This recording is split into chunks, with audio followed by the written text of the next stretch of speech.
always want to do, yeah, to transmit the Dharma. and uh, and to make it a little entertaining, Elias asked me to do some sound meditation, like we listen to some sounds in the opening. We will make it shorter. It won't be 1 hour, it will be 40 minutes, so that the 2 hours allocated for Elias don't suffer from our lack of synchronization.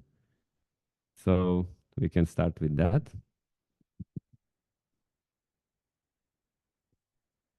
And we will have a short water and toilet break after this sound meditation.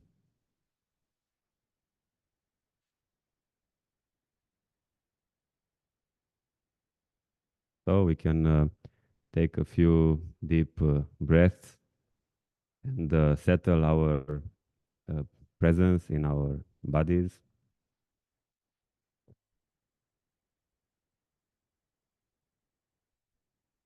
And we can feel all the parts of our body from the feet and the legs, abdomen, uh, chest, ribs, shoulders, neck, and head, and just observe the condition if we are relaxed or if there is some conglomeration of energy or some difficult feeling or whatever we have there, and we can relax into this recognition. We can also follow our breath as it flows naturally, as if the wind is blowing through our nostrils into our lungs.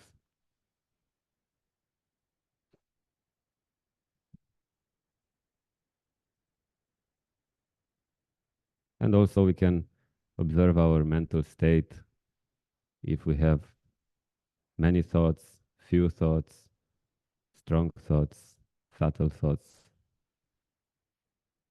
just connecting to this awareness of our mental dimension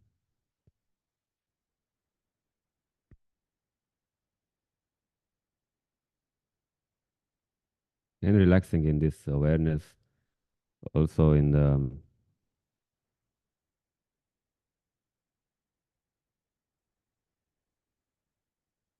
state that we don't have to try anything, we don't have to do anything now for this sound journey. We can just observe the effects of the sounds physically, emotionally, mentally, and enjoy the everything that's manifesting, staying open to whatever is happening,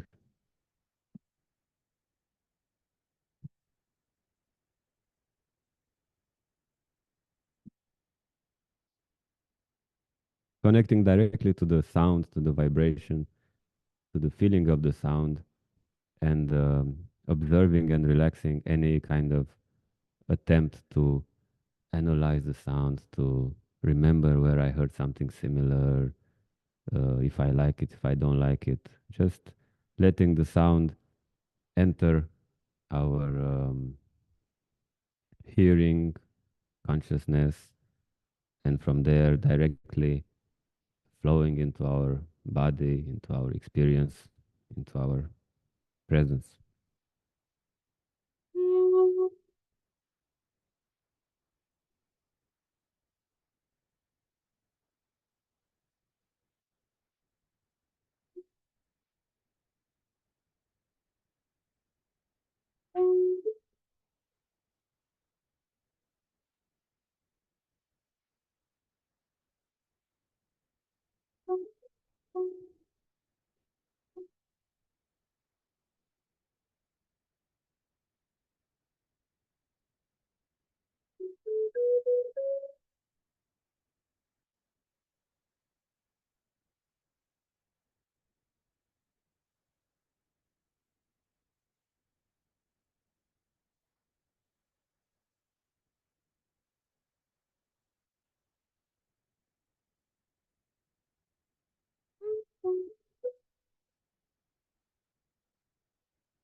Alex,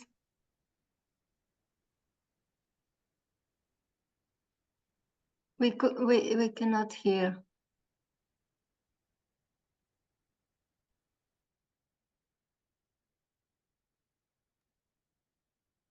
Maybe closer to the mic.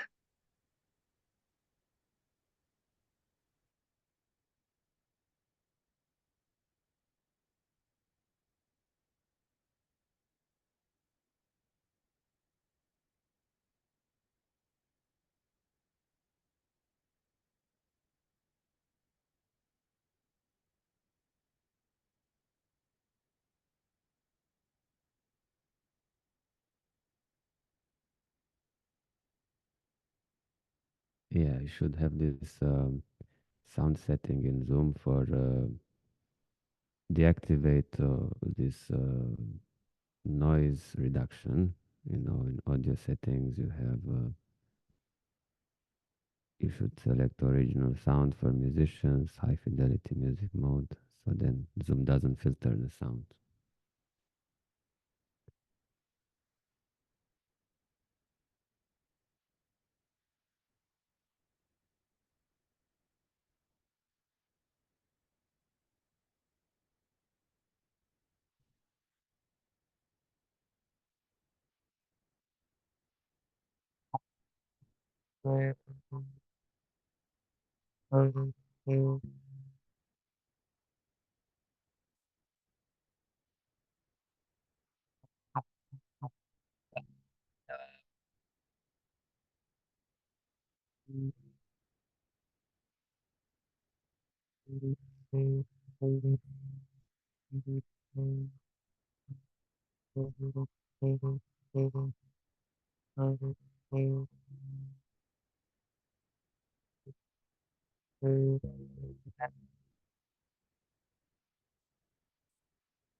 can breathe in and slowly and gently stretch our body,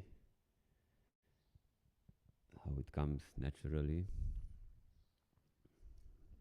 Come back to this place if we went anywhere else. And we have now a 10-minute break.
Ah.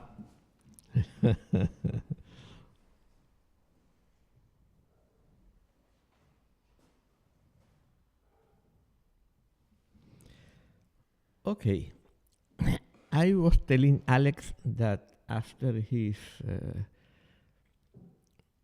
I don't know how to call it, I should have talked about primordial aesthetics and visionary art. And with this shirt about shamanism and Dzogchen, but we planned something else. So it's ecological crisis and Buddhism, or Buddhism and ecological crisis. Many people wouldn't make the connection between one thing and the other because ecological crisis is something we assume is something external. But actually, Gregory Bateson, one man who was very important, I never met him in person, but I deem him very important. He influenced me in many ways. He spoke about ecology of mind. So, certainly there is a direct connection between the ecology of our psyche and the ecology of the physical world. And Shakyamuni Buddha, the historical Buddha, his first teaching was the Four Noble Truths. And he taught that because it was relevant to motivate people to practice so that they could finally achieve what he had achieved himself. So the problem that he faced that somehow elicited his spiritual quest was suffering. So that is the first noble truth, because it could be for many people the motor, that which sets them on the path. I mean, the Buddhist path is supposed to be a path to go beyond suffering. Of course, it's not something that can happen from one day to the next. It's a whole process. But with some methods, it can begin to happen quite fast according to the capacity of each different person. Because we have many different vehicles, but we will talk about that later on. So the word he used was dukkha. And dukkha doesn't mean pain. It's a quite general word, a wide word, which includes or comprises discomfort, lack of plenitude, and actual suffering, actual pain, whether it's mental or physical. There is no real difference between mental pain and physical pain. Mental pain is also experienced with the body, but is related to mental contents that produce suffering that we experience mainly in this area, or some people in other areas. And physical suffering, we call the suffering that we attribute to an external cause, and that is more obviously connected with the body. So, the Buddha, he spoke about three types of suffering, or aspects of suffering, which were the suffering of suffering, the dukkha of suffering, which is what most people would call suffering. That is obvious, everyone knows it, whether it's physical or mental, somehow we all have experience of suffering. And the three types of suffering, the second would be the suffering of change. Suffering of change is connected to losing or knowing that one is about to lose a privileged state. For example, it was attributed to the gods, because in Buddhism, the gods are whoever is in a mental state beyond the ordinary mind, but which is produced, created, fabricated, and therefore it will finish. It's not a liberation from suffering. It's just a state that is created, produced, and it will end, because whatever is produced, created, fabricated, etc., or contrived is subject to suffering and is impermanent. So, but whoever has a good situation, if you know that you are going to break with your girlfriend or boyfriend, if you are a president who is going to lose power, then of course you have also this type of suffering. Because also in those occasions you are a little bit in a God's realm. If it's a matter of what we could love, it could be related to the realm of sensuality. If it is connected to power, also with the realm of sensuality. But we don't have time to explain all these three realms of Buddhism.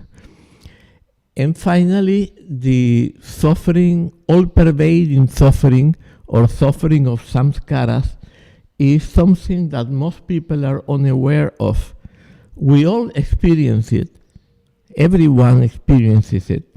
But we are always eluding it because we don't want to feel it.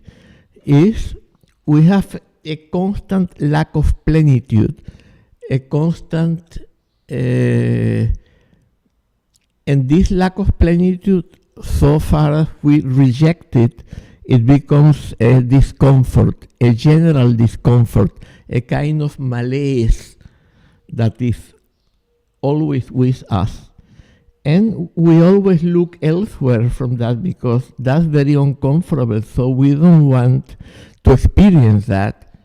So we concentrate on hopes, on pursuits, and on deceiving ourselves. In many ways, we manage to elude this suffering. So how does that relate to ecological crisis? Well, suffering is a product of an imbalance in the ecology of mind, and the ecological crisis in the physical realm is also produced by the same cause as suffering.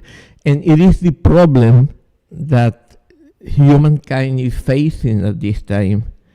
Of course, many people don't want to hear that because we would prefer there is an experiment. We are not sure it's a true experiment because Gregory Bateson called it fabulous experiment.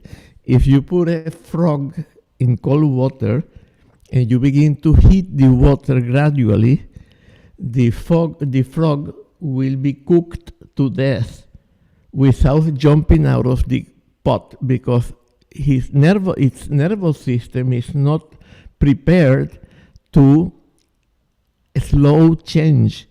So if it jumps in the hot water, it will jump out immediately. But if it is gradually heated, the frog will remain inside until it's totally cooked. And this is a little bit of our situation. We don't want to see the problem, and we prefer to ignore the problem until it's too late, and we'll have to suffer the consequences. And not only ourselves, but if we have children and so on, also the new generations that we have brought to this world. So this is very much the problem at this time ecologically. The first noble truth is suffering. The first noble truth of ecology is ecological crisis. What is the cause of the first noble truth? Well, the cause of the first noble truth The Buddha said if a doctor wants to cure an illness or a pain or something that is disturbing a person, the first thing is to find the cause. So here also, to heal that problem, we have to find the cause. And what is the cause of ecological crisis is exactly the same cause as the cause of dukkha. And the Buddha identified the cause of dukkha as, again, I have to use a Sanskrit word, or Pali word, or Tibetan, or Chinese word, because we don't have such ample word, such a multivocals and polysemic word as avidya, because avidya comprises ignorance, but also a distorted perception of reality. So, you see, ignorance is not the same as a distorted perception. Ignorance is just to be unaware of the true condition of reality. A distorted perception of reality is something else, it's delusion, it's not ignorance. So it's a combination of ignorance or unawareness and delusion. But the best way to understand that is in terms of the Dzogchen teachings, which explain that there are three types or aspects of avidya. And these three are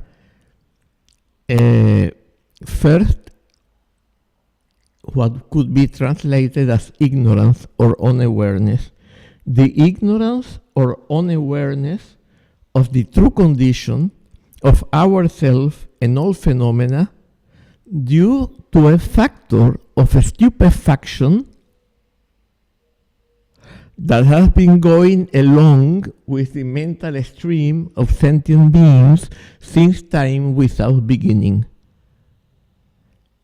What is that?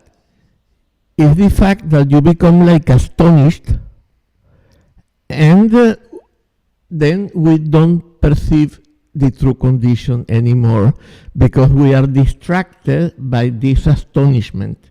So we don't perceive the true condition as it is. Many states that many people, also in Hinduism and also in many different traditions, spiritual traditions of the world, that are regarded as spiritual attainments are just ignorance of the true condition. For example, a very deep samadhi, you have that type of avidya. Yeah, remember the definition? Ignorance or unawareness of the true condition of ourself and all phenomena due to a factor of a stupefaction that has been going along with the mental stream of sentient beings since time without beginning. So, it's the fact that we are a little stupidified somehow. And when we are in a samadhi, which is totally beyond perception, where we are cut from the world, this samadhi could be a state of where the first type of avidya is present. When we have that first type of avidya, but not the other ones, that is a condition called kunji in Tibetan, the base of all. Is the base of all of samsara, of all of delusion, but itself is not delusion, it's just ignorance or unawareness. The second type is the perception of luminosity as external. But what is luminosity? Luminosity represents all that manifests through the senses. So our visual perception, sensations are luminosity. Our perceptions or sensations of hearing are luminosity. In this sense, our perception or sensations of the body, of tactile sensations, or of taste or smell, all that is luminosity. So whenever we perceive whatever manifests through the senses as coming from outside, we are in a terrible, totally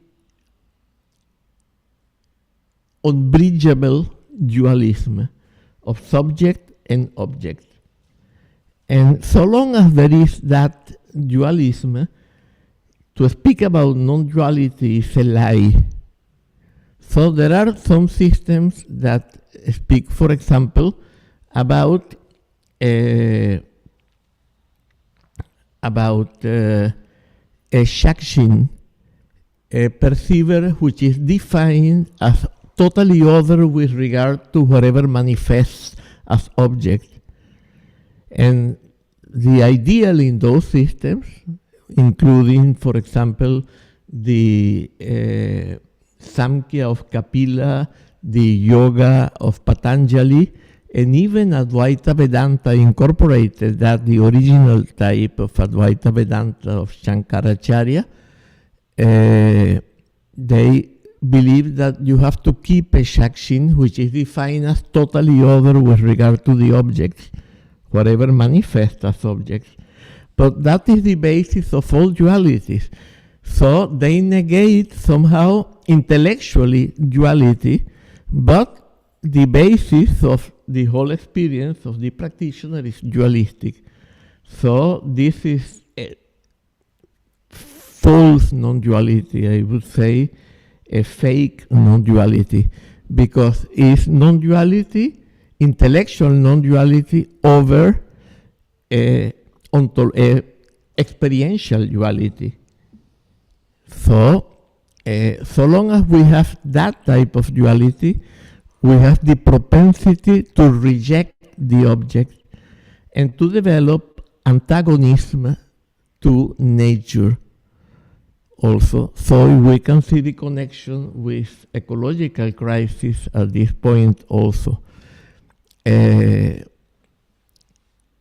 One of the main aspects of ecological crisis is the subject-object duality and the feeling that the world is something external, totally external, that could threaten us, could make us suffering, could kill us, could damage us, and so on. And of course that could happen, but the main source of suffering is our rejection of that. So there is in general in Dzogchen and in Tibetan Buddhism in general, and in the whole of Buddhism, but in to different degrees and in different ways, there is a view of evolution, of spiritual and social evolution, which is absolutely contrary to the one of modernity. Modernity teaches us that at the beginning we were troglodytes, that if a man saw a woman, would hit her on the head and pull her by the hair to his cave to do whatever he would want to do with her. And if there was food, they would club each other on the head to see who gets the food. And this seems to be absolutely inverted. Many scientific studies of the last decades suggest that this is the absolute opposite of reality. The farther we go in time back, the less violence there is and the less competition between human beings. So, paleopathology, you know, the pathologist at the hospital is the one who has to determine the cause of death of the dead person. And paleopathology is researching the causes of death of corpses which are very ancient. So before 4000 BC, or maximum 4,500, in the whole of Eurasia, that means this big continent that comprises what we call Europe and what we call Asia. I don't mean Eurasia like Ukraine and that area, or Western Russia, but the whole continent. There are so few cases of people who died from violence done by other human beings that the proportion suggests that they were hunting accidents. Like there could be some guy who had an arrow, or on the contrary, most people who had,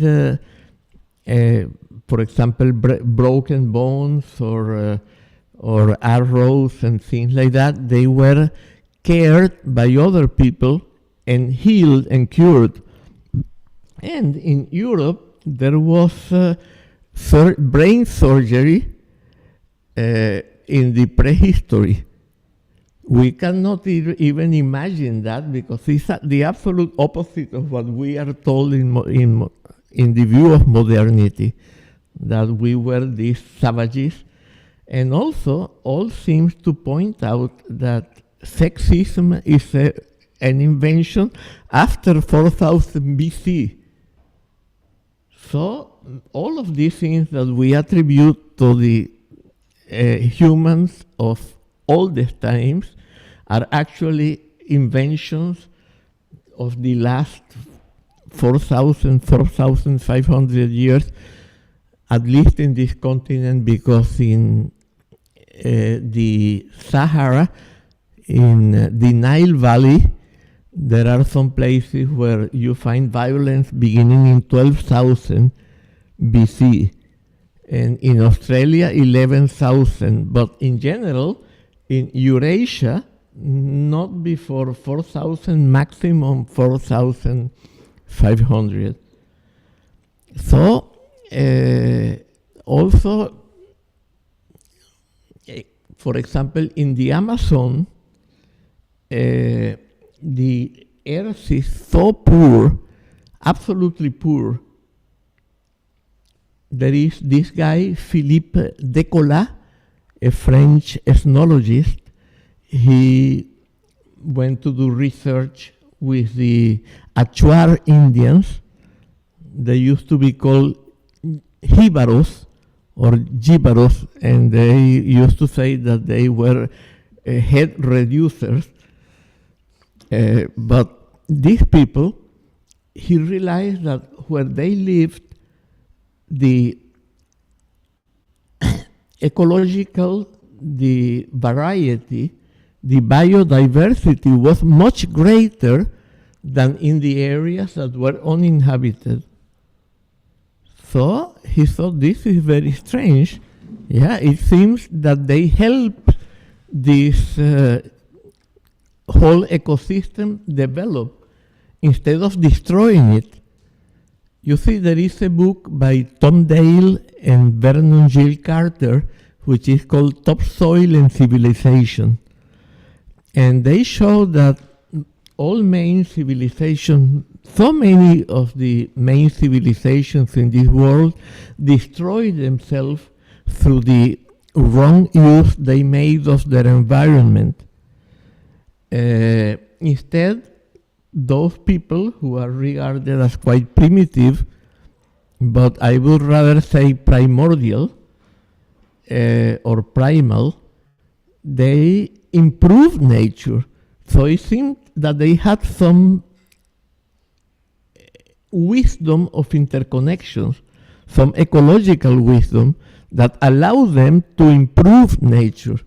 So this guy, the Philippe Decola, he brought a big research team from the Centre National de Recherche Scientifique of France, and they studied throughout the Amazon, and they found that throughout the Amazon, the places that had been inhabited for the longer time had the greatest biodiversity. So he concluded that there, nature is a social creation, that nature was developed by human beings. Instead, civilized beings destroy their ecosystem, and that is what we are doing like never before. Like many civilizations destroy their environment and they ceased thriving, but they didn't embrace the whole world, and they didn't have such a technology like the one we have nowadays that has given us the ability to destroy the world many times over, not only through atomic war, but through ecological destruction, through destruction of ecological interconnections, and of course, therefore, of biodiversity. So it seems that also, like in the old Europe, for example, in the Minoic civilization, the status of women was not lower than that of men. But we are told that the troglodytes pulled the woman by the hair to the cave. You see, everything is absolutely inverted in the vision of modernity. And we believe that we are going to create a paradise, an Eden, through technology. But the fact is that technology is destroying the world. The problem is not technology itself. The problem is that technology was created by avidya, and therefore it was created on the basis of this misperception of reality. And so it ignores the interconnections, and it's an aim to dominate nature, which ultimately can only destroy it. So this man called Gregory Bateson, he spoke of a conscious purpose against nature. There is a very important concept, is the concept of anti-somatism. This comes, well, I don't know if it comes from them, but I learned about that concept from two Romanians who were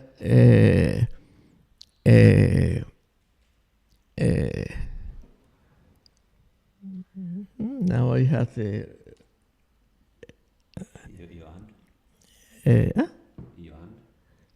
his teacher.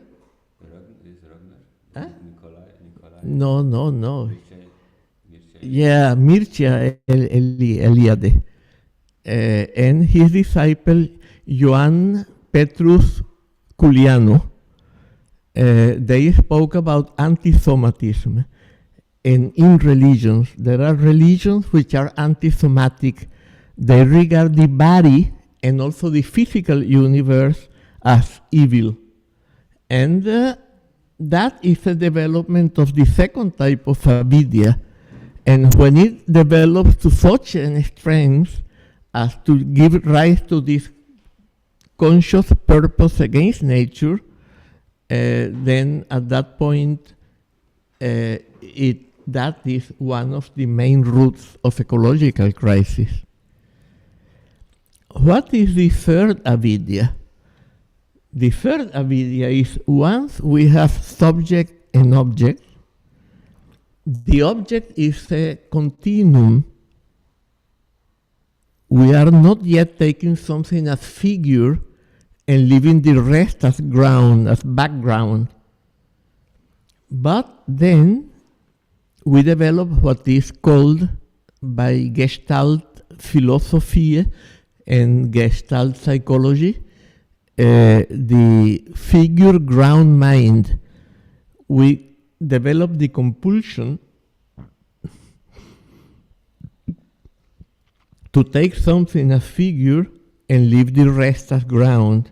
So, for example, I could take this cup as figure and leave all of you as ground, or I could take you as figure and then this becomes background because I'm paying attention to you and this is in the background. We have this selective attention. And this selective attention is not only selective, but it goes together with the illusion that that separation is in reality, is in nature, is in this continuum that appears as object. That is a cumulus, a sum of different, countless different objects that together make up the world. So this is our lack to perceive interdependencies, which is also one of the most basic teachings of the Buddha, interdependent origination. In the Theravada, for example, they will speak about the 12 links of interdependent origination in time. But in the Mahayana, in particular in Madhyamaka philosophy, we have interdependent origination in space, and it's simultaneous. It's not a process occurring in time. It's just the arising of subject and object. That's interdependent origination already. They arise together. They are co-emergent. And then figure and ground are also co-emergent. Now, the division between figure and ground, we are making it, but we feel that it's objective, that it's a division that exists in the world, and that everything is inherently separate from each other thing. And when we have that type of unawareness of interconnections, then it's very easy to destroy the world, because we don't realize that if we destroy something here, it will destroy something there, which will destroy something there and here. So the Buddha Shakyamuni used this very famous parable of the blind man with the elephants. He used it in the Pali Canon, in the Udayana, and in the Mahayana Canon, in the Tathagata Garbha Sutra. And we could make a compound of the different versions, including the ones that the Sufi poets made in the Muslim countries, and modern reality, and say that the one who put the hand on the eye thought it was a ball. The one who put the hand on the head thought it was a clay pot upside down. The one who got an ear thought it was a billowing fan, this thing that is used for separating husk and grain, yeah. Then, or also a fan for refreshing oneself.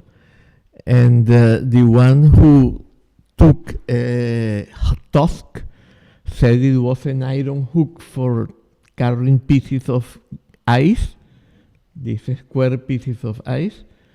And the one who got the trunk said it was the fireman's hose pipe. The one who put the hand on the back of the elephant thought it was a sedan chair, or we could say maybe a refrigerator also. And the one who embraced one leg thought it was a pillar. And finally, the one who got hold of the tail threw it away and tried to run away, shouting it was a snake. Now, those people were inoffensive. They could not see the totality of the elephant as for what it was. But they didn't destroy the elephant.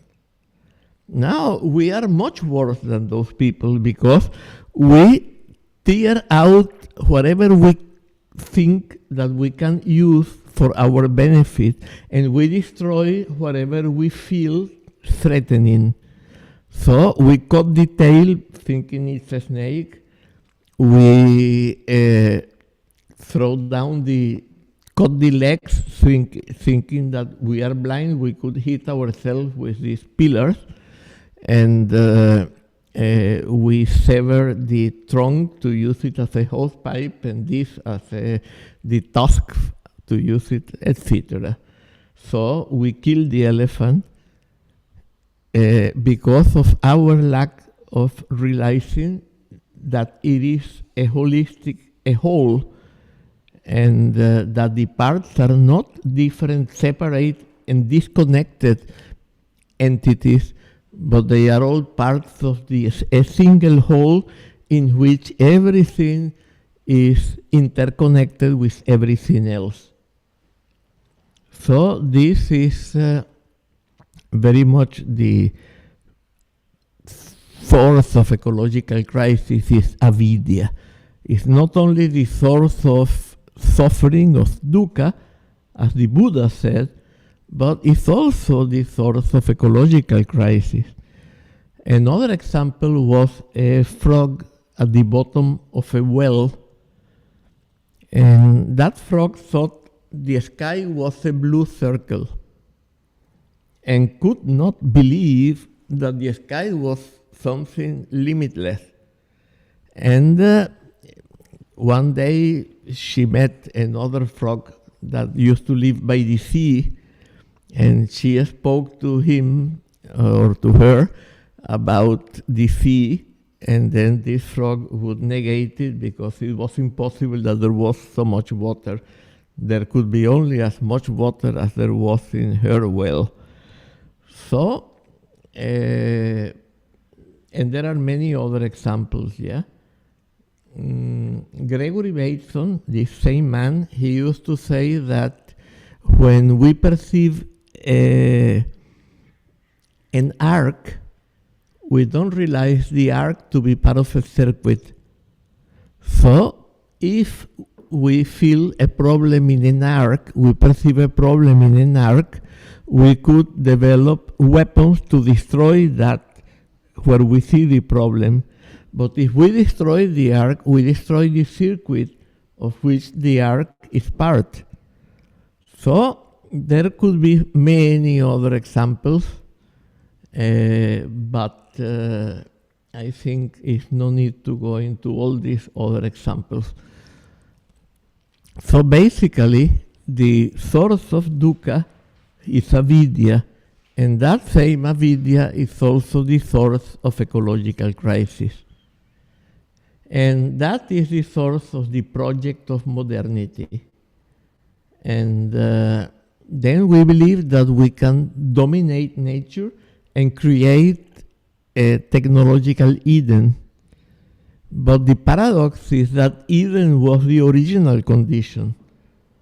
You see, in Buddhism, we speak about 4 or 3 different ages or eras. The first is, let's speak about 4, is the age of perfection. Yeah? Where we are perfect, everything is perfect. And in the Dzogchen texts, actually it's not only perfection, it says Tsogpa Chenpoi Denpa, the age of Dzogchen. What is the meaning of Dzogchen? Well, probably if you are here, and many of you already know the Dzogchen community, and you know there is something called the Dzogchen teachings, and maybe you are already part of the Dzogchen community, you know that our true condition is called Dzogchen, and also the method for discovering that condition is called Dzogchen. And also, the full discovery of that condition is called Dzogchen. But what is the meaning of Dzogchen? Dzogpa can mean at least two different things. Dzogpa can mean full to the brim, that is, it has the connotation of plenitude. And it can also mean perfect. For example, if a dancer makes a dance and it seems perfect, or you could have, because we are here in Romania, how can you pronounce her name? As it reads, it's a phonetic language. Nadia Comaneci, exactly. That she made twice in the Olympic Games a 10-10-10. That was not known before. That was Dzogpa. So Dzogpa is total plenitude, but it's also perfection. And Chenpo normally would mean great or huge, but Chogyal Namkhen Norbu said great could be greater or less great. So it's a relative word. So it's much better to say total, because something cannot be more total or less total. Either it's total or it isn't. So total plenitude and perfection is the meaning of Dzogchen. So Dzogpa Chenpo Dempa, the age of Dzogchen, is the age where everyone experienced plenitude and everything happened perfectly. So that was the original age. And how come that we degenerated? Because avidya, or marikpa in Tibetan, that we have to use the Sanskrit word because it has different connotations, yeah? Developed gradually, and it became stronger and stronger. And nowadays has reached such a degree of development that is proving itself wrong by its effects. I don't know if you know the method of reductio ad absurdum. For example, if we want to know whether a thesis is right or wrong, we draw all the consequences of the thesis. If any of them contradicts the thesis, or if they among themselves contradict each other, then this thesis was wrong. Here, what has proven wrong is avidya. Is our mental state, the mental state that was behind the technological project. And this has achieved its empirical reductio ad absurdum. It has shown that avidya doesn't work, that it produces effects contrary to the ones it intends to produce. And this is called the law of inverted effect. And there are many examples in the Dzogchen teachings. In the Dzogchen community, we have this Santi Mahasanga training, of which I am an instructor. And in the base level of Santi Mahasanga, you have different quotations from the book that is the basis for this base level. And there are many examples there, for example, taken from Sarahapada, one of the Indian Mahasiddhas, and as explained by Bimala Mitra in a terma revealed later on, I think it was by Jigme Lingpa, or no, by Longchenpa. I got confused at this moment. No, sorry, it was by Chense Wampo. And in this terma, they give the example of the senses. So for the sense of sight is the moth that flies towards the flame because it has this propensity, this tropism to go towards the light because that is necessary for it to survive. But then when there is some fire, then it will fly directly into the fire and burn itself to death and suffer all the pain of being burnt. And for example, with hearing, for example, by hearing Alex, no, I'm joking. The Tibetans have this example of drawing a cerf, a deer, with a flute. Tibetans used to play the flute to get the deer to come nearby. But in the West, we have something already, which is this duck calling whistles, exactly. And it makes the sound of like the call of a duck. So the other ducks come, and when they come nearby, the hunter can't hunt them. So this is the example in terms of hearing. Then in in terms of taste, the fish and the hook with the whatever you put on the hook to draw it, make it bite the hook. And with smell, the bee that is drawn by a carnivorous plant to come because it mimetizes the smell of a nice flower. And when it comes and poses itself on that plant, it closes and digests it slowly. And finally, about the sense of the tactile sense, the sense of touch, is the elephant. The elephants are so big and their skin is so thick that they have a lot of difficulty for dispersing heat. So they need to get into contact with water in order to disperse heat. They get into the water, but it could be a bug. And then if it's a bug, they will slowly be eaten by the bug. And the more they do to come out, the more they will sink. So you see, this is an example of the law of inverted effect. And there are countless examples. There are other ones in this base level of Santi Mahasanga, the precious vase, that is the name of the book. And I myself have a book on texture, which is called The Source of Danger is Fear, which is based on that law of inverted effect.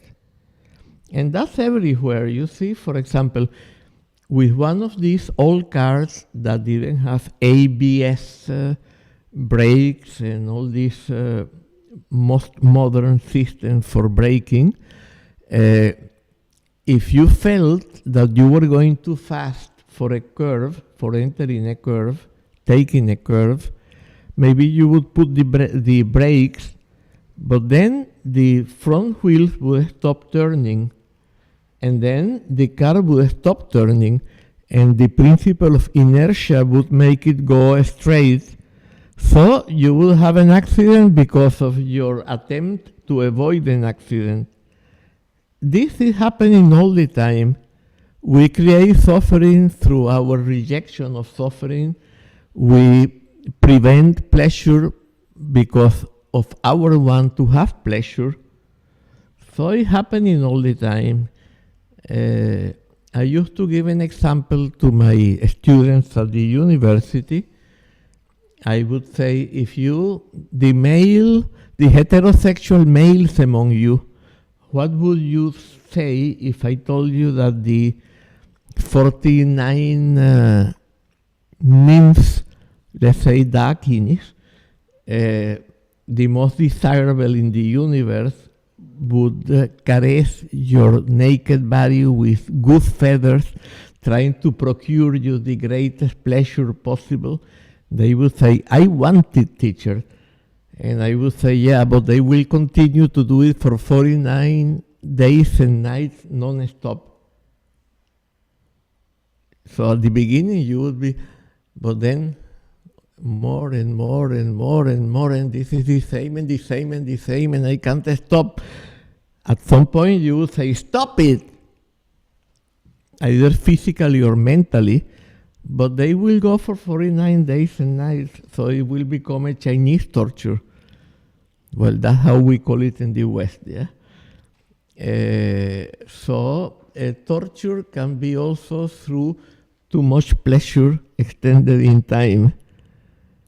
And some people would pay a lot of money to go on the highest roller coaster in the world, and so some people would pay just as much money not to go on it.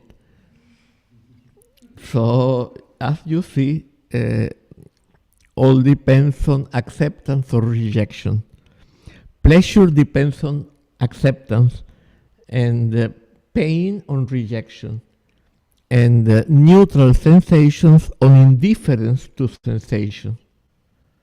So also the same way, for example, a very young couple, a very young girl and a young boy, maybe they just hold hands and they feel bliss, but they get used to that level of bliss and it's already boring.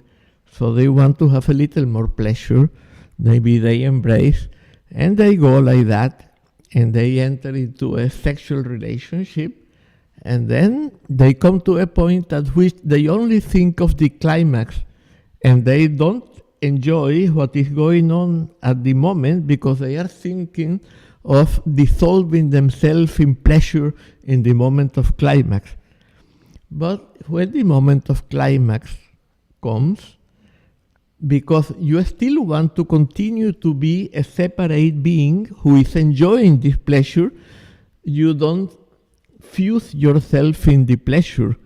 You continue to affirm yourself as separate from the pleasure in order to enjoy it, but by so doing, you don't fuse in the pleasure, and you try to grasp the pleasure, and the more you try to grasp it, the more it escapes. I'm not saying there is no pleasure in erotic relationships. Of course there is, but it's never as much as the people fancy it at the beginning of when they got into this type of relationship. So this law of inverted effect is everywhere, and we could talk for hours, but we don't have hours. So we have to go on to the next point. So,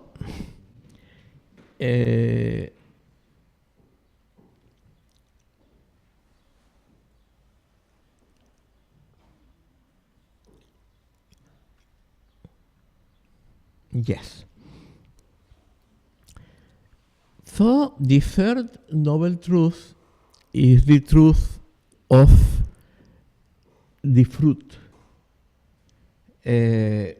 which according to the Mahayana and the Vajrayana and Dzogchen would be Buddhahood as fruit. In the Theravada it would be Arhatship.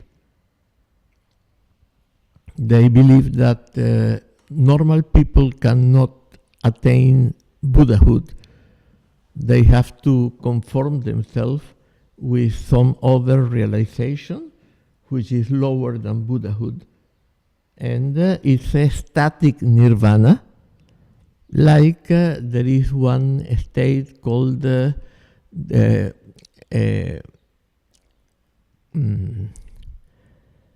samapati, of cessation, Nirodha Samapati. yeah, where all mental functions come to a stop, reach cessation. But you cannot move in the world and you cannot help other people to overcome suffering. You have attained something only for yourself, that you cannot communicate to other people, you cannot help other people, and of course you can do nothing to heal ecological crisis. So, the Mahayana, the Tantrayana, the Tantric teachings and the Dzogchen teachings, they say, of course, you can achieve Buddhahood. Everyone has the Buddha nature. And in particular, according to Dzogchen, we all have the Buddha nature in actuality. We are fully awake Buddhas. Just that we have temporary avidya that doesn't allow us to perceive our awakening, our enlightenment. Like when there are clouds that don't allow us to see the sun, which is been shining all the time, also by night.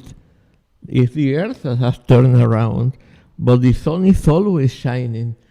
Whether there are clouds, whether there aren't clouds, whether the part of the earth where we are is facing the sun or facing darkness. So,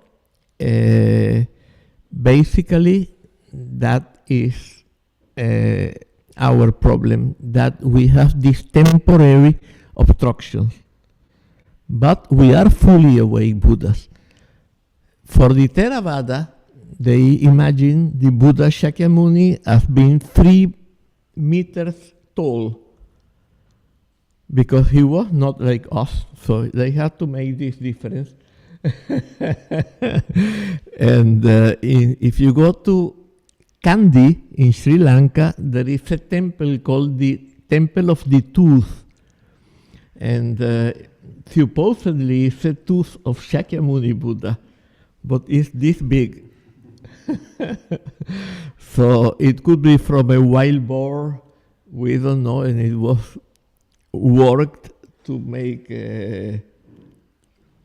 but people have faith in that. They open it only once a year. But when I was there, they opened it for me. I'm joking. Fujiguruji, who they thought was the head of the Japanese Sangha, is not true. Only of one school was there, and they opened it for him, and I queued and came into the temple. So I managed to see the famous Buddha tooth.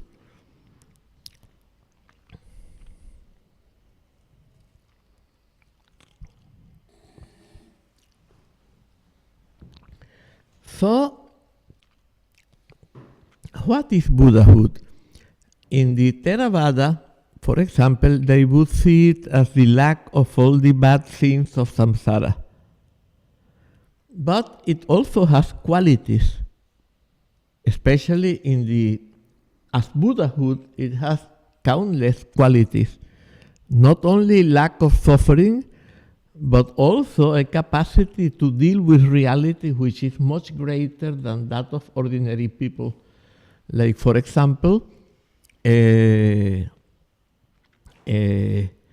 is this poem, Anglo-Saxon poem, that goes, "The centipede was happy quite until the toad, for fun, asked him, 'Pray, which leg goes after which?'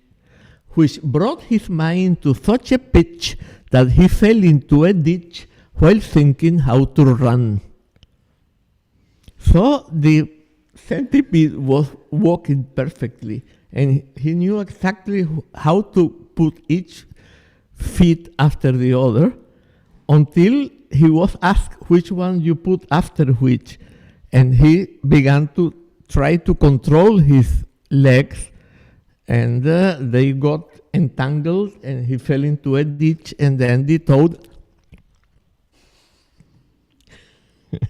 I added that part. Yeah. Huh? Centipede food? I don't think centipede food, yeah.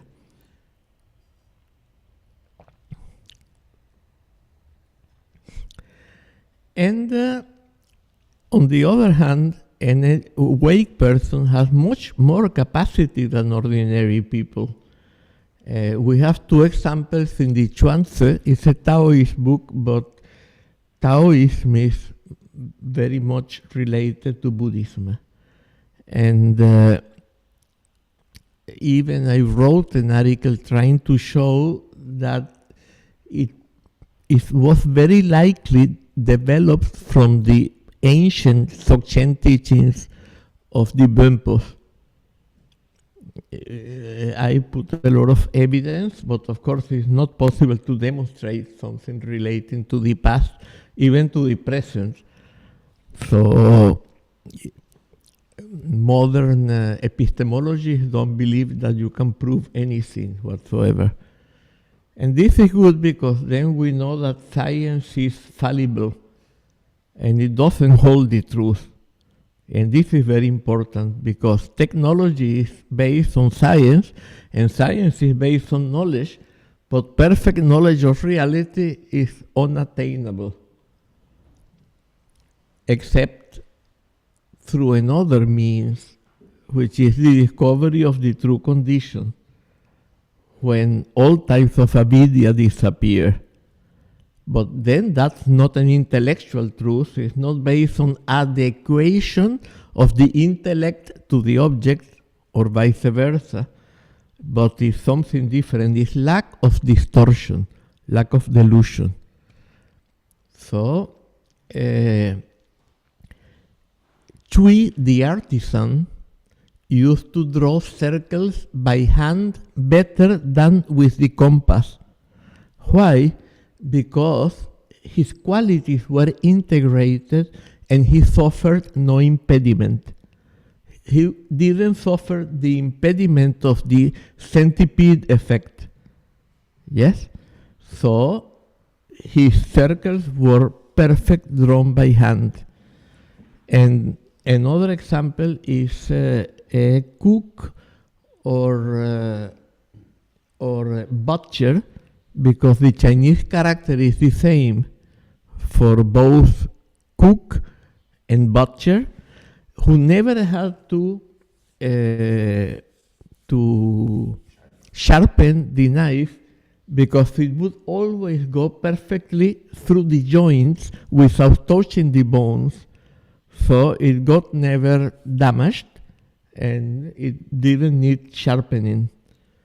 So you see, it's not only the lack of suffering, but it's also a capacity to deal with reality. It's not only plenitude, but it's also perfection. The condition of Dzogchen is the condition of awakening.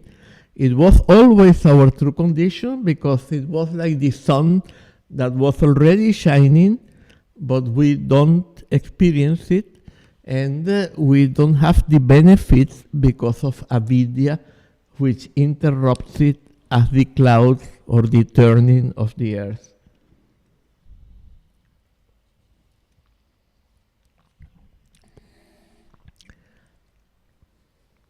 So,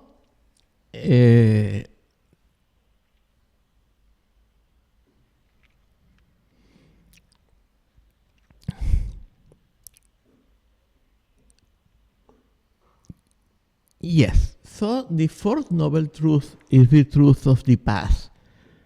We could ask ourselves, how can the past be the fourth if we have to follow the path to attain the fruit? The path comes before, the fruit after. No. Why? Because a path concocted by the deluded intellect will produce the opposite effect. It will be subject to the law of inverted effect. Therefore, it will increase our samsara through our attempts to attain awakening. Only when there has been a Buddha can there be a path. The path comes from awakening. It cannot come from delusion. The Buddha himself, he left his kingly life, or still princely life, to undergo all kinds of hardships to attain awakening.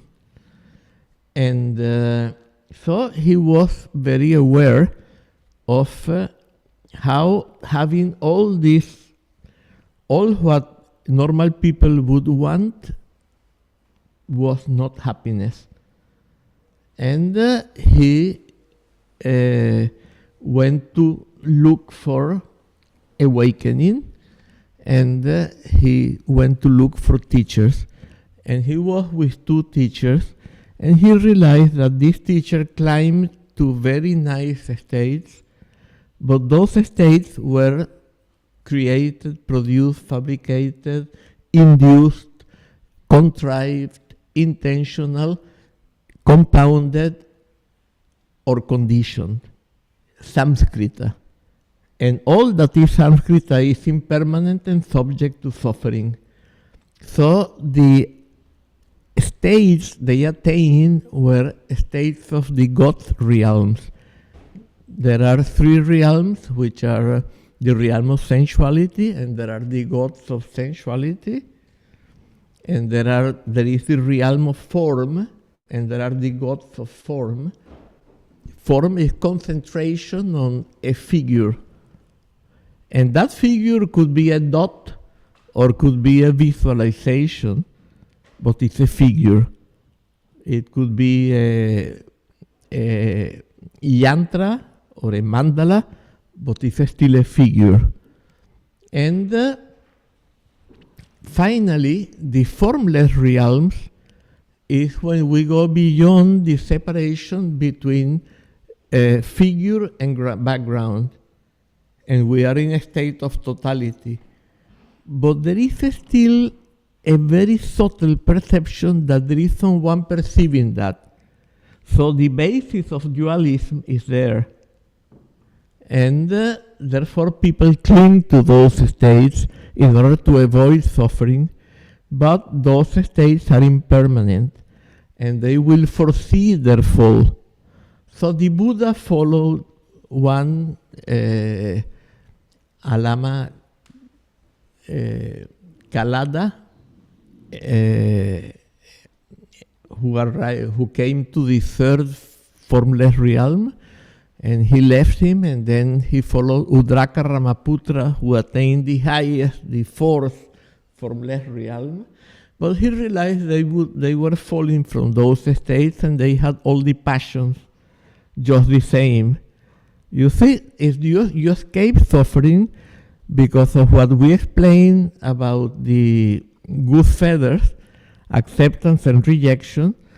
If you escape, you increase your rejection because you are escaping from something that you deem bad. So when you face it again, you will reject it with greater strength. So that's why we are told that after falling from those realms, one can go directly to the hells, because one has a very strong energetic volume. What is energetic volume? It has to do with what the Hindus call Kundalini. In the Dzogchen teachings, we call it Tigle. But Tigle has many meanings. Tigle also means a sphere. Tigle also means the white and red energies, sexual energies, polarized energies. And they are represented as white and red drops in our channels circulating, but it's just polarization of energy. And there are many other senses. We don't have time to discuss all of them, but it can also mean energetic volume determining the scope of awareness. When I was a child, I was maybe 2 years old, or no, 3 or 4 years old. I was lying on a stairway that went to a backyard where there were mango trees. And I was lying there, and I remember that when I was very small, I was in a cradle, or I don't remember the name of something that is half cradle and half bed, and I was able to see the whole of the ceiling and the walls at the same time. You see, the energetic volume determining the scope of awareness. The scope of awareness was total, or nearly total. And I tried to do the same when I was lying on that stairways, but I couldn't. I was compelled to take a figure, one leaf, or one branch, or a piece of sky. I couldn't see the whole simultaneously, like when I was in that cradle. So this is the energetic volume. In Tantra, they say it depends on the entrance of energy through the central channel to the higher centers. And when a child, an infant, is reprimanded or chastised because he exhibits a form of behavior that is not socially allowed, for example, eating shit, yeah, then his subjectivity will be inhibited, his spontaneity will be inhibited, and he will be seen as a shameful object.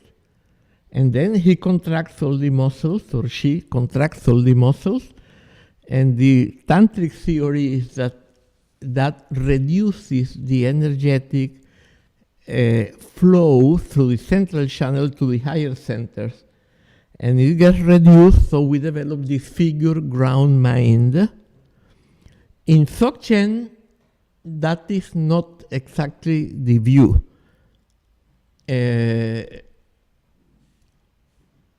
Because the channels are not regarded as something that has the same type of existence as the nerves.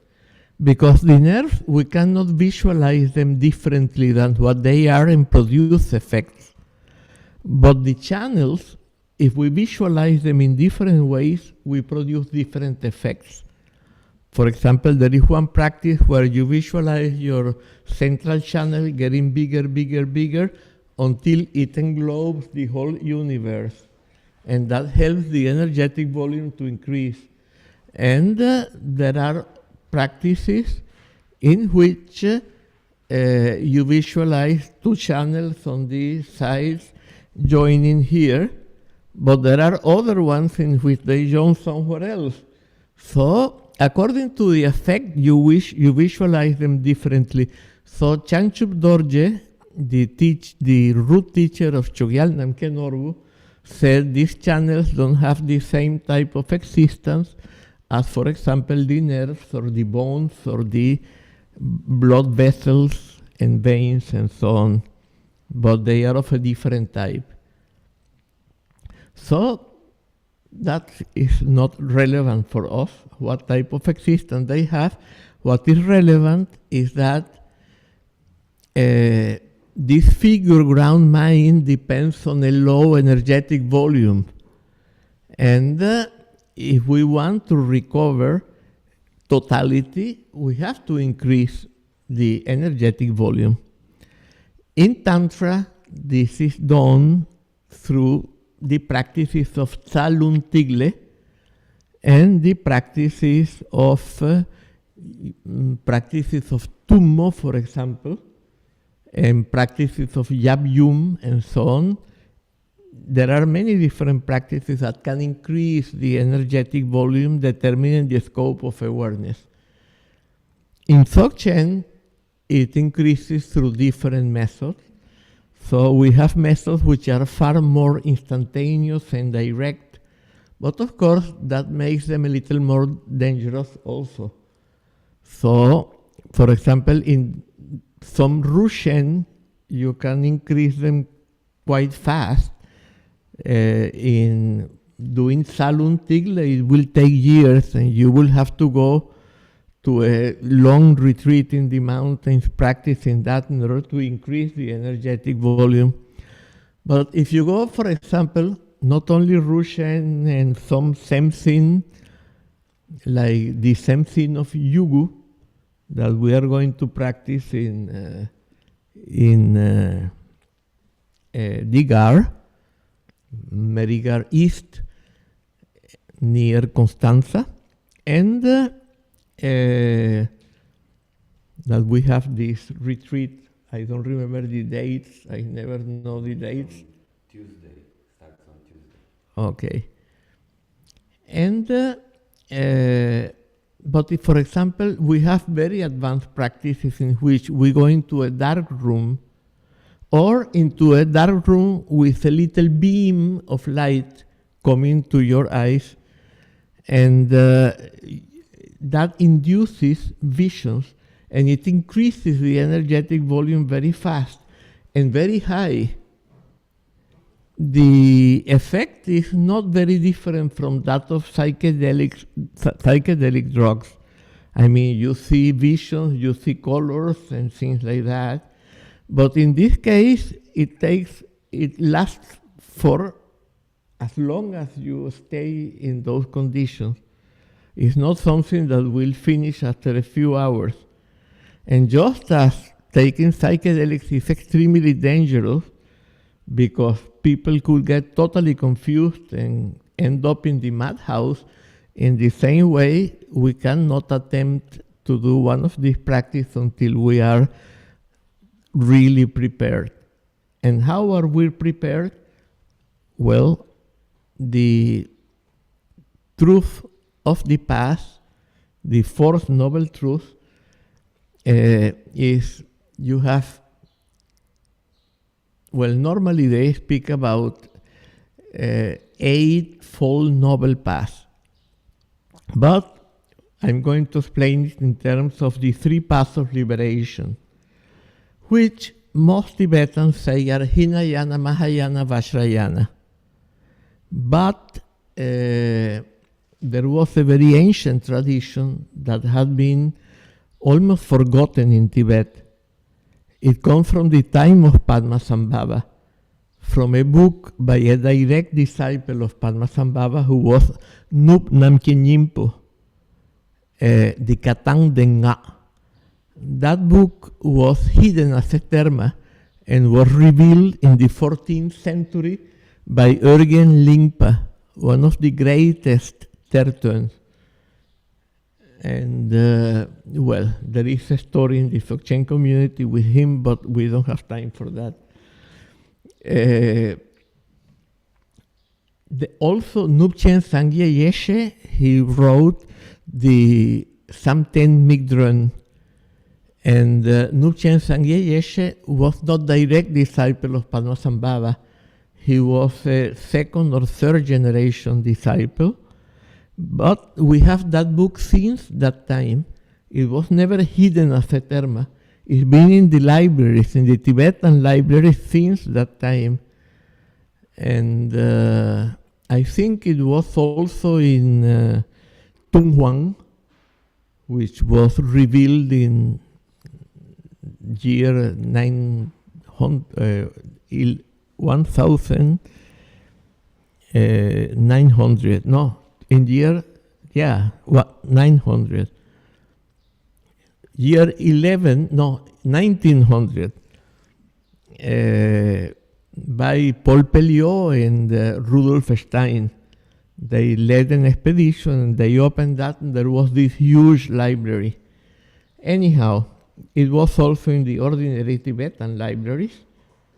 So, but most people had forgotten about it, because this way of speaking of Hinayana, Mahayana, and Vajrayana had dominated, because the new traditions like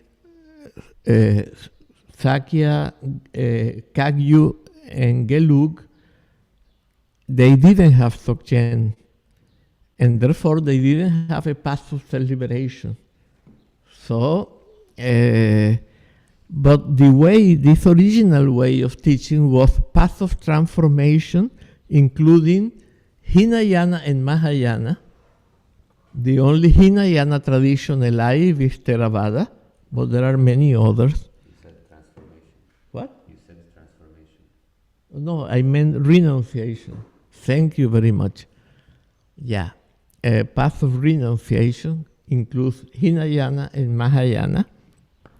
Then, path of transformation is the path of Tantra, in which you transform impure vision into pure vision, and you transform passions into wisdoms. Because passions are originally wisdoms. But I think we don't have time to explain that.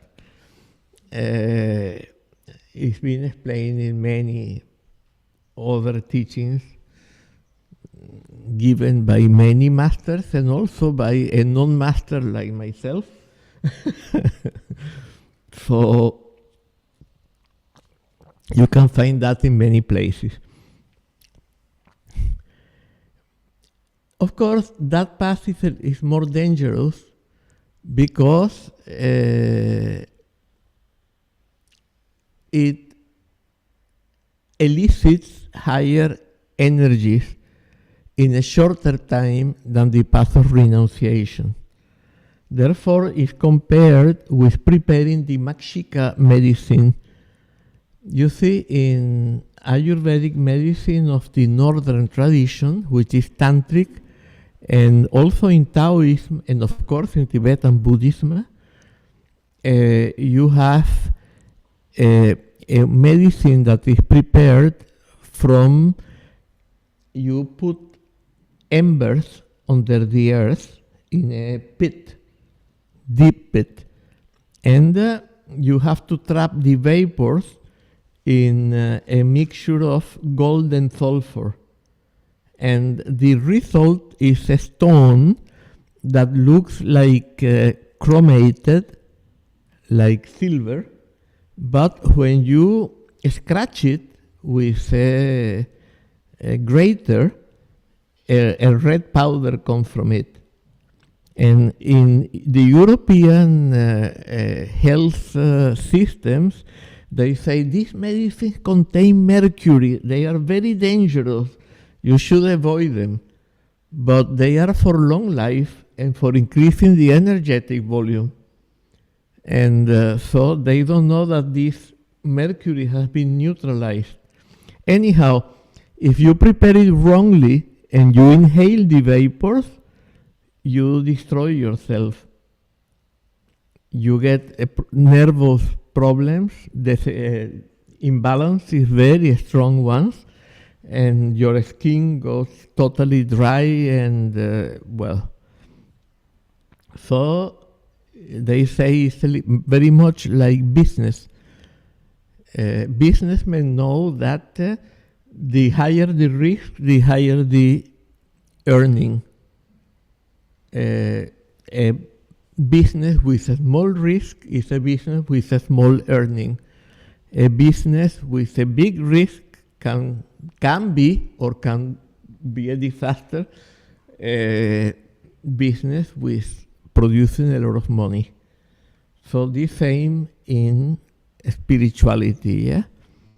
The higher the risk, the higher the earning or the success or the result, the quality of the result.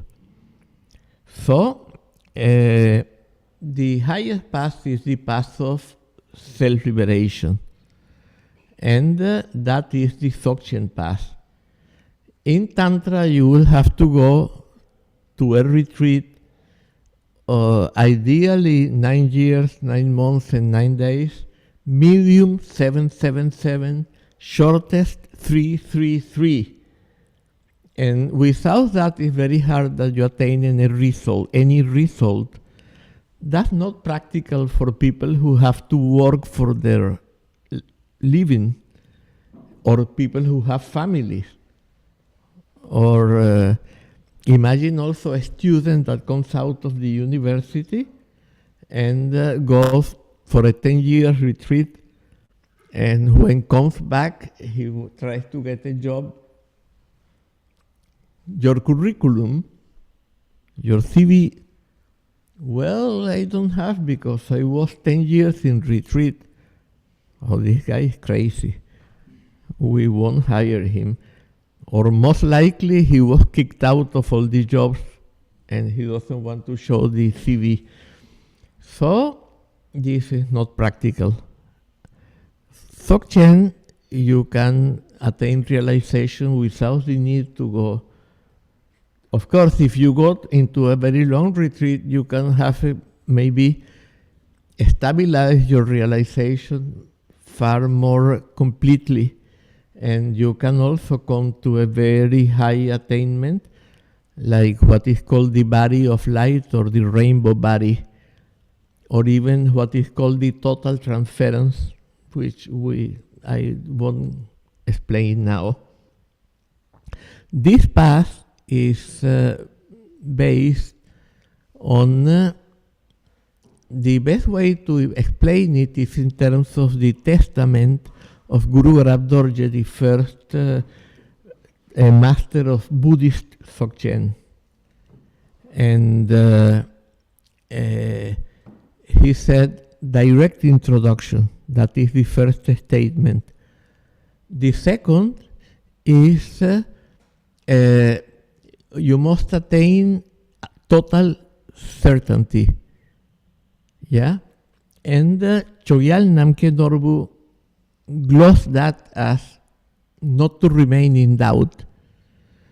Patrul Rinpoche glossed it as developing confidence on self-liberation.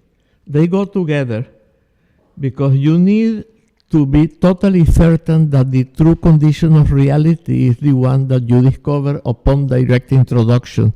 Direct introduction is like showing the true condition, like drawing a curtain and you see what was there, or turning on the light for a moment and seeing the room as it is.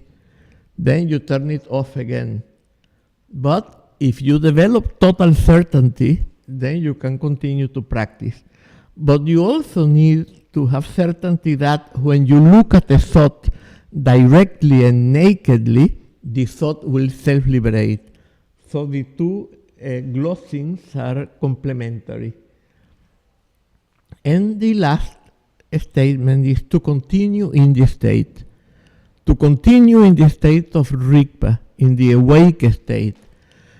Of course, thoughts will arise that will conceal it again. But we already have confidence that when we look directly into the true condition of the thought, into the stuff of the thought, that which the thought is made of, the thought will self-liberate. And then whenever a thought arises, you look at it in that way and it instantly disappears and you are back in the awake state. And that is basically the Dzogchen path. You don't have to transform impure vision into pure vision to get the power through a deity that in which you believe it has this power, but you discover directly your true condition, which is the source of all power. So you have directly connected to the source of power, to the source of everything, to the all-creating king, the single source of all experience. Yeah? It's translated as the supreme source in the translation that Chogyal Namkhe Norbu with Adriano Clemente made of the Kunje Gyalpo, the all-creating King Tantra. Is there? Yes. So if you are interested in that book, you can have it there. If you are interested in the three paths of liberation, is there the crystal and the way of light? Yeah, you can get the crystal and the way of light. Also, there is a book called The Three Paths of Liberation. I don't know if it's in Romanian, no? But it's restricted, I think. What? It's restricted, that one. Oh, yes. Ah. I didn't remember that, of course. Well, but in the Crystal and the Way of Light is quite clear. There is also this book called The Path of Self-Perfection, or The Self-Perfected State. Yeah. Also explains the three paths and so on. And of course, there are also my own books, but they are very long, so I wouldn't advise to begin with them.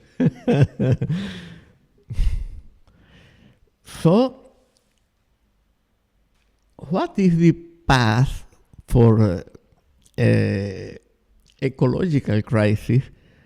I mean, these are the paths for attaining Rigpa Vidya, the direct realization of the true condition, and therefore the condition of total plenitude and perfection. But what is the way to heal the ecological crisis? Well, at the beginning it's the same. We have to heal our mind from the illness, which is avidya, which is the source of ecological crisis, the ultimate source. But from that, many things arose that are not viable. And those things, of course, will have to change also. Many things will have to change. And people will have to learn to live with much less. So people are afraid of that. There is a whole tradition which is called, is mainly developed in France, but one of the forefathers of that approach is also Romanian. He is from Constanța. He is called Georgescu Rögen, Nicolae Georgescu Rögen. Very few people know him here, but he's been very influential outside Romania. And he is one of the two main influences in this decroissance school. The other one is an Austrian called Ivan Illich, who also wrote about the school and wrote a lot about ecology and conviviality and so on. Had an institute in Mexico. He was a priest, a Catholic priest, but then he quit. Yeah. And but we say, but then no one wants to have less. But if we are too many people here, and if everyone consumes the way we are consuming right now, this world is going to be destroyed very soon. It won't take long. There are predictions of a big catastrophe in 2030, just in 6 years from now, Tibetan predictions. And even, for example, there was a book called A Blueprint for Survival. It's from the early 70s, by Joseph Goldstein from England. And he also said, if by 2030 we haven't done it, then everything is going to get worse and worse, and there will be no way out. And also, this, well, there is this guy who also has this institute. He came to the same conclusion. 2030 seems to be a crucial year from many different standpoints. And we have to learn to live with less. But how can we achieve that? With vivencial, with existential wealth. Okay, so let's try to explain that a little bit.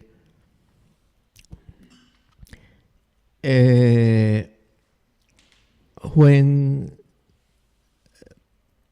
the Mongol ruler of northern China received Sakya Pandita, who was he was named the ruler of Tibet by the Mongols. Well, it was Pakpa, but it was Sakya Pandita who went there, and thanks to him, the Sakyapa got the temporal power in Tibet, and it was Göden Khan. And Göden Khan asked Sakya Pandit, who is the richest person in Tibet? And Sakya Pandit replied with the name of a yogi who lived in the mountains naked, and he had absolutely no possession, because he was existentially rich to the brim. I mean, he had absolutely no sensation of lack. He was in the state of total plenitude and perfection, in the state of Dzogchen. So he was the richest person in Tibet. When there is one very important tertön in the Dzogchen teachings, who is called Guru Chowang, and his consort was also a tertön, also a very important tertön. They were a couple of tertöns, and he had a Nepalese disciple, a Newari disciple. They used to call him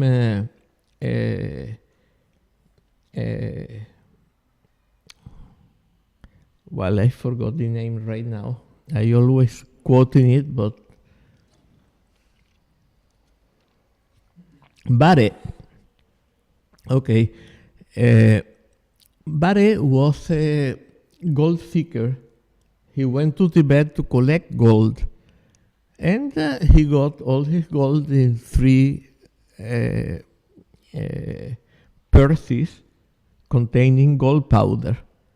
So he thought, well, the most important thing is to receive the Dzogchen teachings, because they are the direct path to full awakening. So I'm going to go to Guru Chowang, because he is the greatest Dzogchen Lama alive. So he went to Guru Chowang and asked for the teachings. And then Guru Chowang, and he offered one of the 3 purses. Then Guru Chowang said, this is not, he kept it. He wasn't going to give it back. He kept it. And he said, oh, you have to give the rest. Then he thought, wow, I already lost 1/3. Maybe I should give another 1/3, because then otherwise I won't get the teachings and I will lose my gold. So he got a second. He gave him a second purse. And then he said, no, you must also give me the 3rd.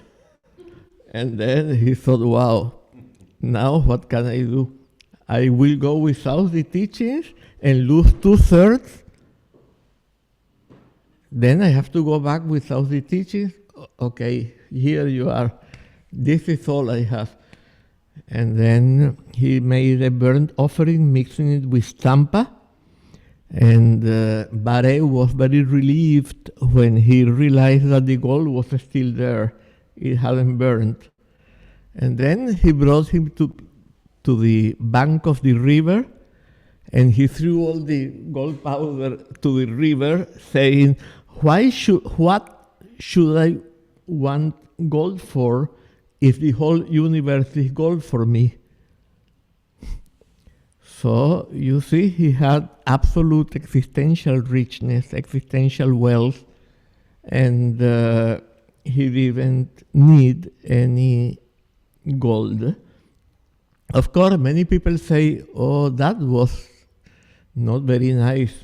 He should have made something for the orphans, but he did something more important, which was to help someone to become awake.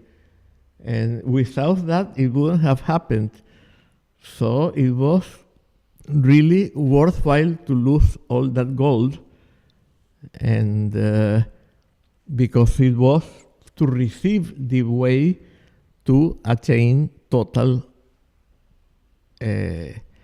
So this need comes, in the past, we couldn't even know that we had avidya or marikpa to such an extent as we have it.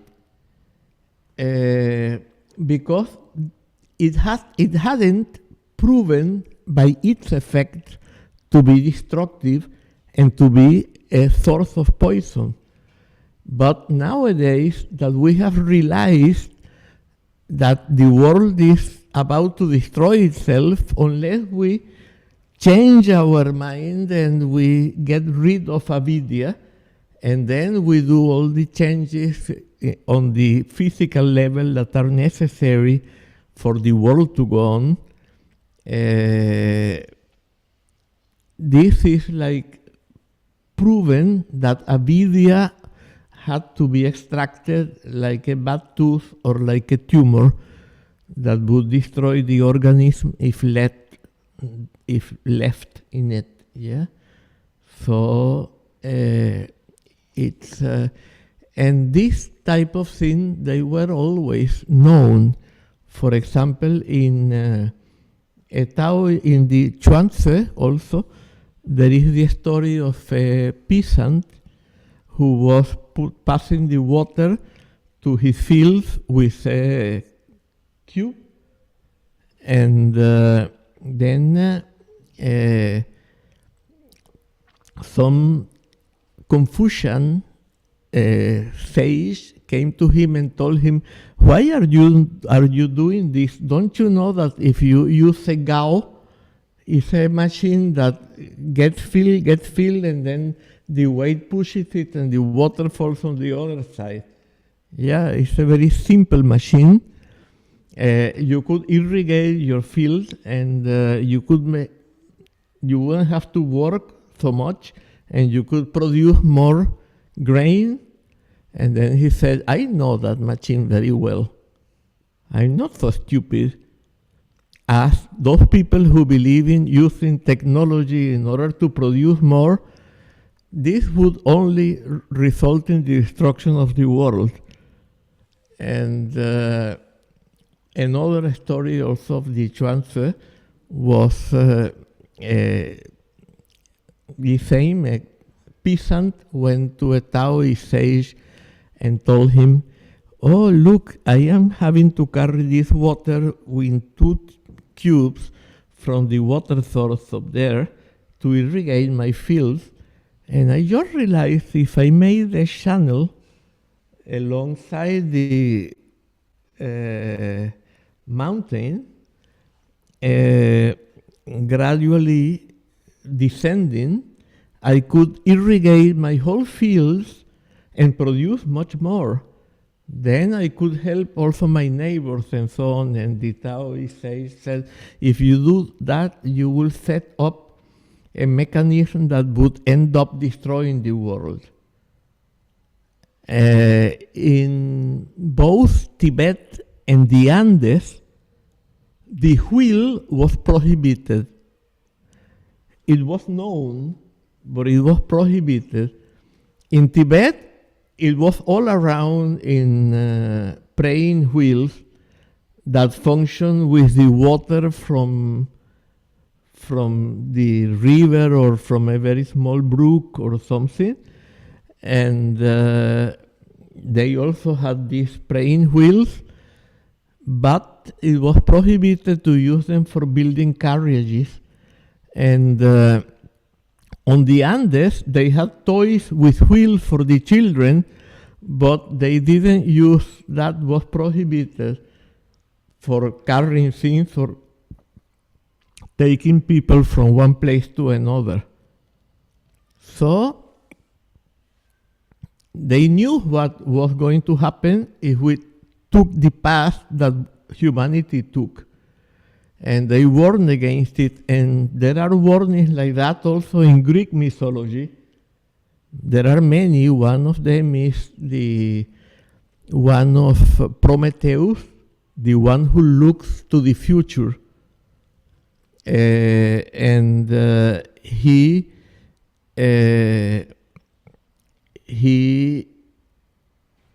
stole the fire from the gods to give humankind technology. And his punishment was to be tied up to a big stone in the Caucasus, where the vultures would tear his liver and eat the liver, and whenever it was totally eaten, a new liver would come up, would develop, that would again be eaten, and that would be ceaseless. Or the myth of Tantalus, who stole the ambrosia from the gods, so that for some time no one died on earth. And he was condemned to a river under fruity trees, and whenever he would bend to drink the water would recede.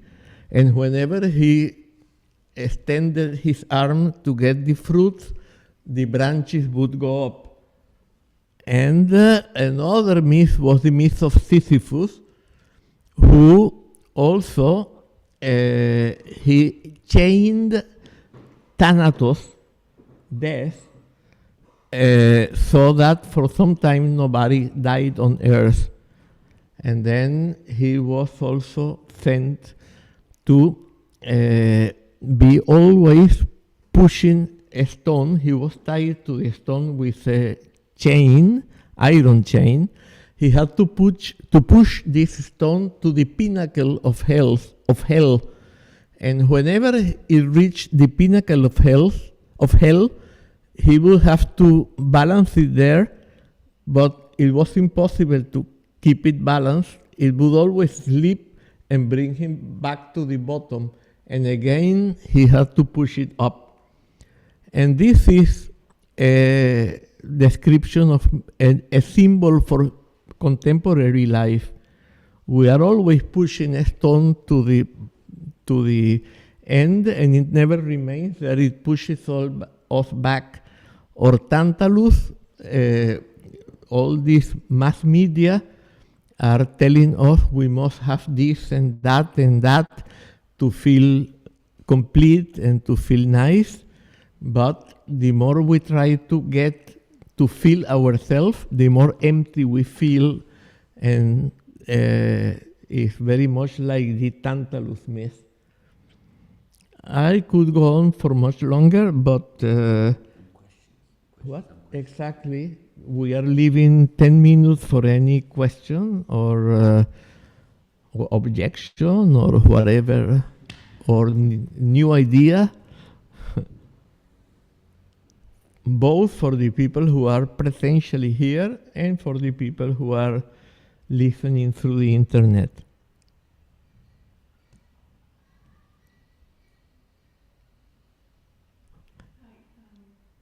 Please talk loud because I'm curious to hear more about the Tibetan predictions about the year 2030. If you'd like to share more. I'm curious because I've heard of similar prophecies from wisdom keepers, indigenous elders, talking about this, and I was just curious if you want to share a bit more on this. Yeah. So we have to repeat the question. yeah. Can you repeat it? Because also I couldn't hear perfectly. So somebody is asking about this year 2030, more details, because she heard from some wisdom keepers from other traditions about the same year and some chimera. Okay.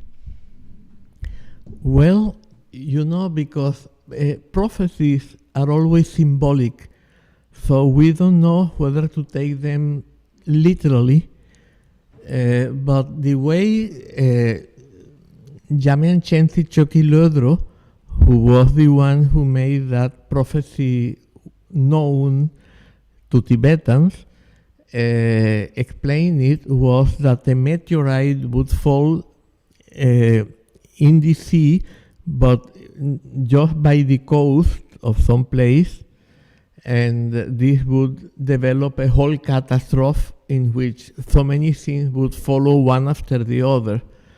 But of course, there was not any explanation of, there was, the Tibetans didn't have knowledge also about atomic weapons or things like that, even though in the Kala Chakra Tantra and the tradition, the oral traditions associated to that Tantra, there is a description of the final wars, which would be between Muslims and Indians, and we could imagine that some more people would also get involved, and they are descriptions that seem descriptions of nuclear weapons. So they are predictions about this final war between the lechas, which is a word that was used in Hinduism also for the non-Hindus, but at that time there wasn't Islam. The Tibetans used it for Islam. And so the Indians against the Islamic ones, those would be the final wars. And after that, according to the Kala Chakra prophecies, a millennium would follow of spirituality and plenitude and perfection. So it's like a return to the age of perfection, or of Sokpachempo, of total plenitude and perfection, but that would last only for a millennium. I don't know what else I can say, but there are predictions very similar also in the Americas, and yes. Okay. On a similar issue regarding having the nation of Avidya, thus being able to say... Can you begin again, because your voice was disconnected, but it's still disconnected? I don't know, it's not muted. Can you try again? Can you begin again, please? Yes, wait a minute. I will take off the Bluetooth.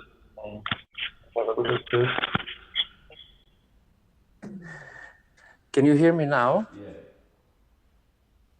Can you hear me now? Yes? Okay. I'm saying regarding the elimination of avidya and being able to produce less and consume less as a solution for saving the environment. Even if persons and individuals and people who are trying to save the world, they try, there is a whole system which is moving in the opposite direction. I mean, it's not something that is happening through the people only. There are many forces involved in that, like people who have power and money, and many cartels and many warmongers who benefit from that. And I have read studies. There is the vision of John Malthus, who says we will be hungry by 1890. That was his vision. And then, of course, I understand there is the balance with nature, which is important, that we have to keep. But sometimes the idea of being, eliminating our needs and cutting down and taking less can be used against this purpose, because the new idea is that we have to consume less, we have to use less energy, but at the same time, the ones who say that are using their Learjets and they buy their carbon, consumption from poor countries, and so all this can be used against us. So we have to be cautious, because awareness It must not be focused only on one direction, it must be global. You have to see the whole image. And the more you see, the more you are able to see which is the right path. Because sometimes following poverty as a solution, which is very escapist, is fine, but it can also be part of the problem, not the solution. That is my idea, and what do you have to comment on that? Yes, I think I couldn't follow everything, but I think I got some main points, and with those points, I would agree. For example, of course, we could use also technology as part of the solution, but many people are using that for keeping things as they are. And that would be like pretending to be part of the solution when what you are doing is actually to increase the problem. And these buying carbon credits and things like that are that type of trick, for sure. But that doesn't mean that technology itself is utterly wrong. There is this Tibetan Lama who was a big influence at some time in the West, Chogyan Trungpa, in a book called Shambhala. He said that we must use technology, but of course technology that does not interfere with the natural order, a technology that comes from wisdom, from a mind aware of interconnections and not from avidya. Then at that point, because we already developed technology, we have to use it, because without technology at this point, we all die. If we stop all technology from one day to the next, we all die. So we have to continue to use technology, but technology must be totally changed by wisdom and made into something that is integrated with nature and collaborates with nature, rather than something that is destroys nature, and that is part of this conscious purpose against nature that Gregory Bateson spoke of. I don't know if because I couldn't hear some parts, I don't know if it was appropriate. Mostly, I got my answer, because that was what I was intending. That wisdom, if everything can be used with wisdom or with avidya, and code can be a poison or can be a medicine. So I agree with you totally. That was I wanted to hear. Thank you. Oh, okay. I don't know if we have. Okay.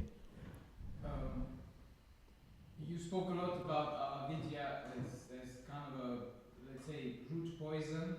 And I was thinking if you could elaborate and expand it, refract it a little, but referring to the others like aversion and greed as well, or adding or the five, because in a way it may be easier to work with something a bit more specific, recognizing in our behavior, for example, to what it pertains to pride or jealousy or envy, instead of going straight to the core. Sometimes it's easier to work through what we recognize as greed or lust or aversion, and then kind of work our way down to the root poison, for example.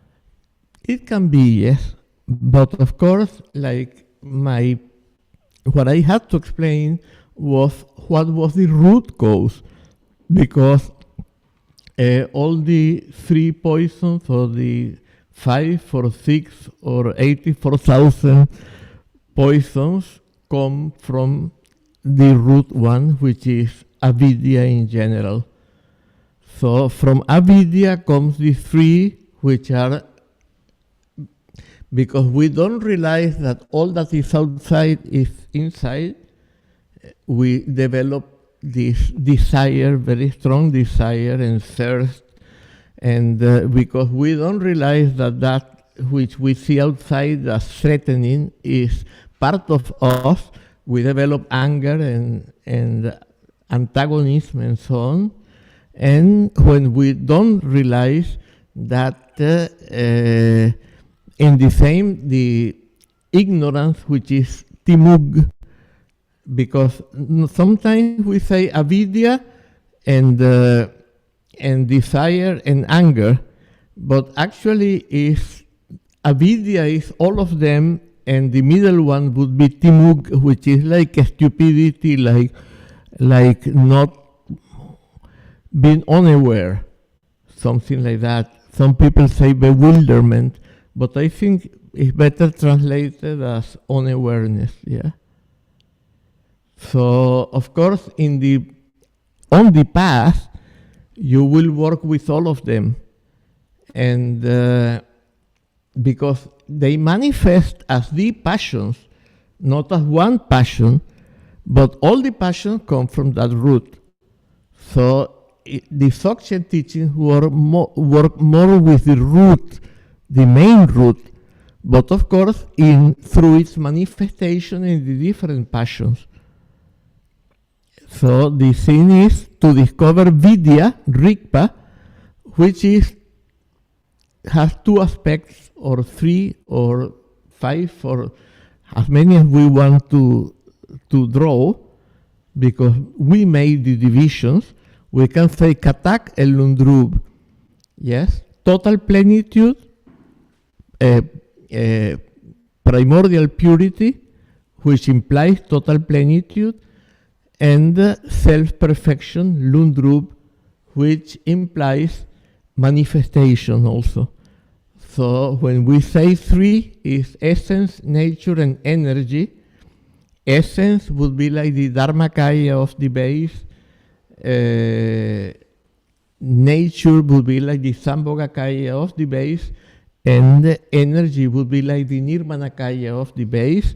So they correspond to emptiness, the level of mind, clarity, the level of clarity of energy, and finally uninterrupted manifestation, or unobstructedness is a Tibetan word which has the connotation of interrupted and obstructed.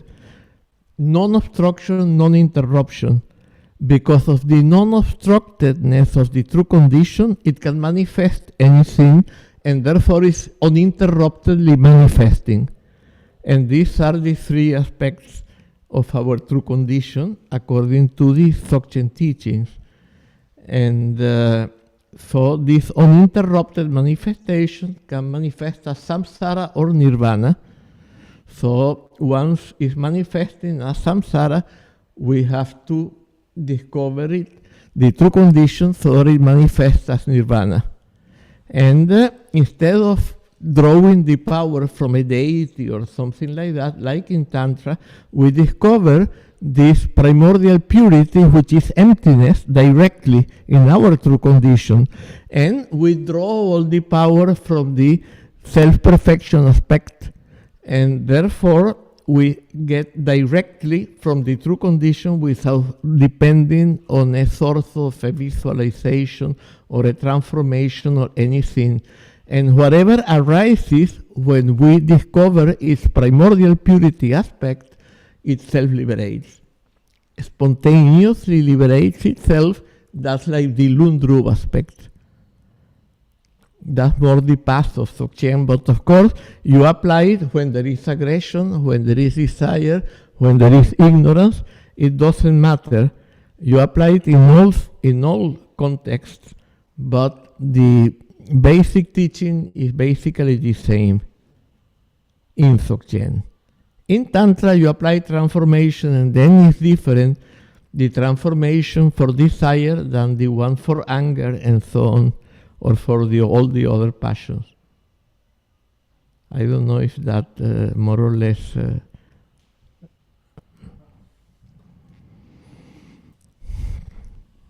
Well, I don't know if we are a little late, and on my side, I could stay until tomorrow, but I don't know the renting of the people where someone is coming here. We have until 5:30, so. Ah. But we have also to gather and stuff. Oh, I didn't know about that. Well, it's better you didn't know. I would have left so much time then. Well, if we want to go on for much longer, if there are many more questions, I go for a pee before. So let's see if there are more questions.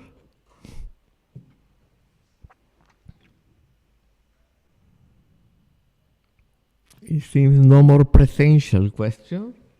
What about Zoom?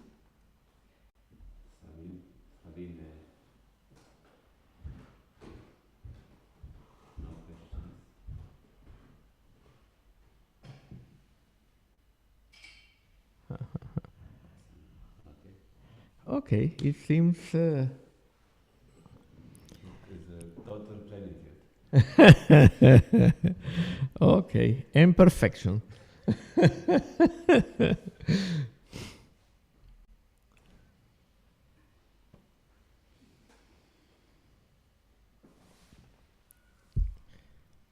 Okay, so in this case we finished.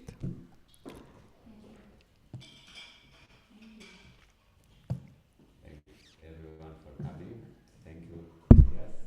Did we record this? Yes. Good. You want it? Yeah. Paolo wants it. Yeah. Of course. Okay. we can also send it to those who could not connect. Also, yeah, of course. And to me personally. And to Paolo directly. Very good. Some photo for the mirror.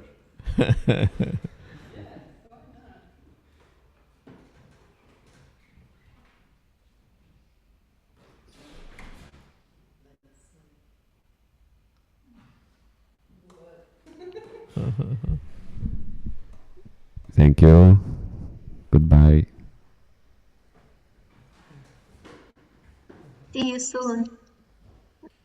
Bye. Thank you very much, Elias. So, Thank So- you. we, even if you are in Greece, there is still time to get to Marigarista until the retreat starts on Tuesday, or from Germany, or wherever you are. I would be happy, but working. I don't know if we do this online also, Oksana. This same will be online also?